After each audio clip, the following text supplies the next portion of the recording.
The 7 sleepers in day. 7 young men escaped from the oppression of the Roman rulers and took refuge in a cave. They slept there for what they thought was one day, but in reality, Allah caused them to sleep for 300 years. As we mentioned before when explaining atoms, atoms have no life and no power of their own. Where atoms exist, matter and time come into being. Where time exists, there is past and future. Atoms wear down over time, and this is what causes aging. Allah cannot enter the time He created. If He did, He would be limited and powerless. Because He is outside of time, there is no past or future for Him. Therefore, He does not sleep, and everything is present to Him at once. In the Qur'an it is said, "We turned them to the right and to the left while they slept." Allah, who rules over lifeless atoms, controls the entire world as if moving puppets giving commands from a realm where there is no time, while night and day happen at the same moment. For example, when I run, I do not know exactly which muscles are activated or how my brain commands them. Allah has given us only free will.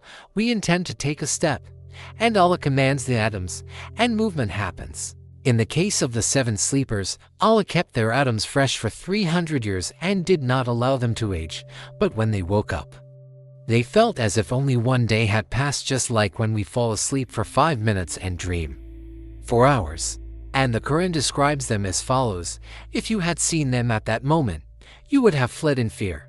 Around 50 AD, during the Roman Empire, 7 young men believed in Allah and in the prophethood of Jesus, peace be upon him. The emperor threatened them, saying that if they did not abandon their faith, he would have them killed. These 7 young men refused to give up their belief and escaped from the emperor. They hid in the cave of Kef in Mersin, Turkey. The emperor sent his soldiers to the cave, but they could not find them.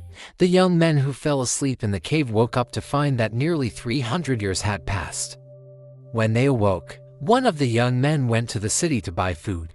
The coin he used was from 300 years earlier. When the people of the city saw this ancient coin, they realized what had happened. The story spread, and both the people and the Roman emperor of that time witnessed the truth of Allah and the prophet. Hood of Jesus, peace be upon him.